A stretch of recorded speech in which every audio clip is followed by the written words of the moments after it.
مفتی صاحب، میرے ایک دوست سے بحث ہو گئی ہے اس بات پر کہ مدارس اور جامعات میں مذہب کو اوور ڈوز دی جا رہی مذہب کی اوور ڈوز دی جا رہی ہے، جس سے شدت پسندی آ رہی ہے۔ آپ کی کیا رائے ہے اس بارے میں؟ دیکھیں، یہ جو آپ نے سوال پوچھا ہے، یہ ہمارے یہاں عمومی طور پر لبرلز کا یہ ایک بیانیہ ہے کہ پاکستان میں جو مدارس ہیں وہاں پر مذہب کے نام پر اوور ڈوز دی جا رہی ہے، شدت پسندی کی جا رہی ہے۔ اسے آپ یوں سمجھیے کہ ہمارے معاشرے میں پاکستانی معاشرے کی ابتداءً بات کر رہا ہوں، اس میں مذہب کی نہیں، ہاں، مذہب کے نام پر جاہلانہ استعمال کی بعض مقامات پر آپ کہہ سکتے ہیں کہ اوور ڈوز پائی جاتی ہے۔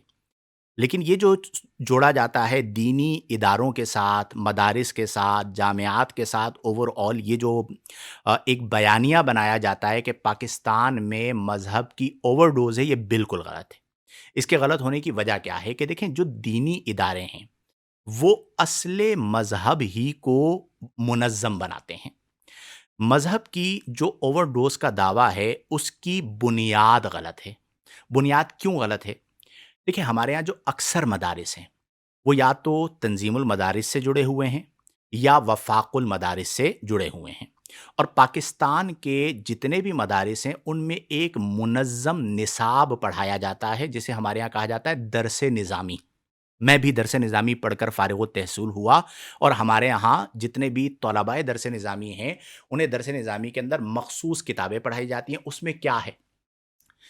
مذہب کی سب سے بڑی کتاب قرآن کریم، فرقان حمید، حدیث مبارکہ، بخاری، مسلم، ترمذی، ابن ماجہ، سنن نسائی، سنن ابو داؤد وغیرہ۔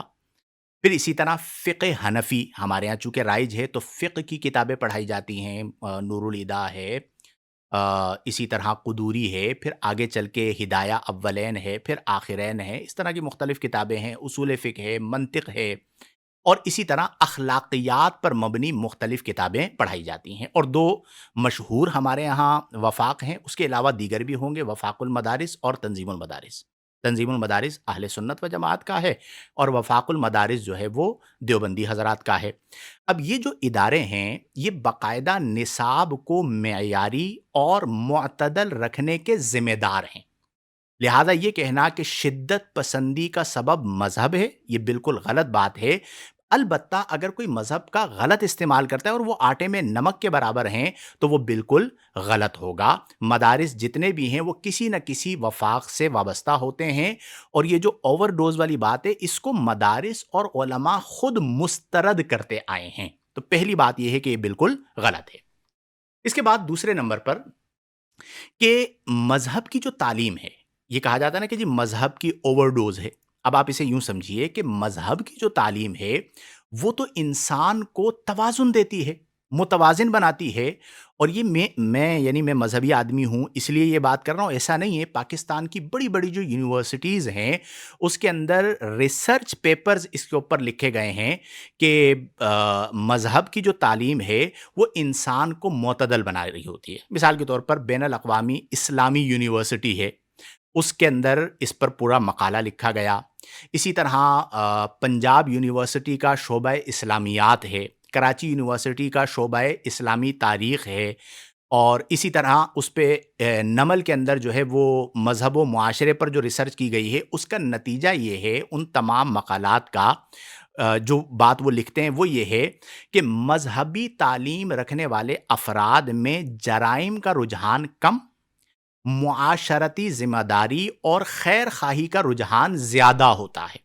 ابھی آپ کی بڑی بڑی یونیورسٹیاں اپنے مقالہ جات کے اندر جو وہاں پر لوگوں نے مقالے لکھے اس کے اندر اس بات کے اوپر گفتگو کی گئی ہے، اور اس کے نتیجے میں معاشرے کے اندر استحکام اور مثبت اثرات معاشرے پر مرتب ہوتے ہیں۔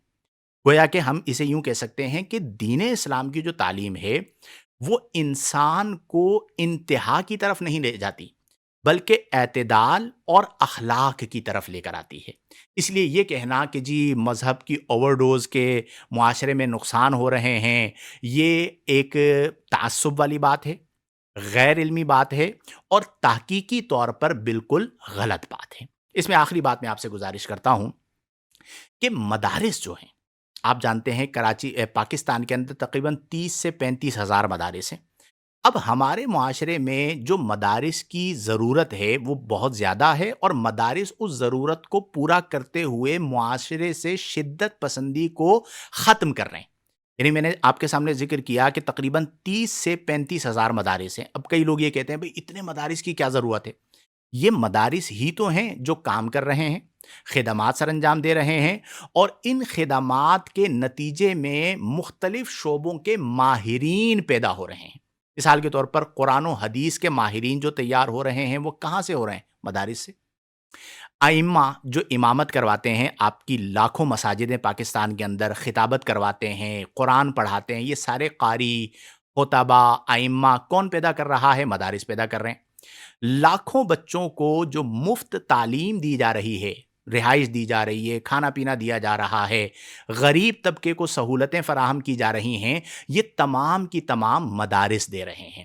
لہٰذا یہ کہنا کہ جی اوور ڈوز ہے، یہ صرف اور صرف ایک تعصب ہے۔ آپ خود غور کیجئے، آج آپ کے پاکستان کے لاکھوں افراد، بلکہ اگر میں کہوں گا یہ کہوں کہ کروڑوں لوگ مختلف مذہبی تنظیمات سے، مختلف مدارس سے، مختلف جامعات سے وابستہ ہیں، اور وہ با اخلاق ہیں، با کردار ہیں، معاشرے میں اپنا کردار ادا کر رہے ہیں، مستند لوگ ہیں، تو یہ بالکل غلط نہیں ہوگا۔ یہ کس نے بنائے؟ مدارس نے بنائے۔ اس لیے مطلقاً یہ کہہ دینا، آپ کے جو دوست سے بحث ہو رہی تھی کہ جی مدارس میں اوور ڈوزنگ ہے، ایسا کچھ بھی نہیں ہے۔ الحمدللہ نیو جنریشن میں آپ دیکھیں، آپ کو نمازی مل رہے ہیں، متقی لوگ مل رہے ہیں، نبی کریم صلی اللہ علیہ وسلم کی سنت کریمہ کے مطابق داڑھیاں سجائے ہوئے ہیں۔ یہ سارے کے سارے کون پیدا کر رہا ہے؟ مذہبی لوگ اور مذہبی طبقات۔ البتہ ایک چیز میں ضرور کہتا ہوں کہ خرابیاں ہر جگہ ہوتی ہیں، اور بہتری کی گنجائش ہر جگہ موجود ہوتی ہے۔ اگر آپ اس طرح کریں گے نا کہ مدارس کو مطلقاً آپ کہیں گے کہ یہ تو شدت پسند ہی بنا رہے ہیں، تو پھر اہل مدارس یونیورسٹیز کے بہت سارے کرتوتوں کی فہرست جاری کر دیں گے کہ یونیورسٹیز میں یہ سب کچھ ہو رہا ہے، لہذا ان کو بھی بند کریں، تو محاذ آرائی ہو جائے گی۔ جس کا جو کام ہے آپ اسے کرنے دیجئے۔ جہاں پر غلط ہو اس حصے تک رہتے ہوئے آپ اس کی شناعت کو، اس کی قباحت کو بیان کریں، تو یہ بالکل درست ہے۔ امید یہ ہے کہ عمر ندیم صاحب آپ کو بات سمجھ میں آ گئی ہوگی۔ اللہ کریم ہم تمام کو اخلاص عطا فرمائے، اور صحیح چیزوں کو صحیح انداز میں سمجھنے کی توفیق عطا فرمائے۔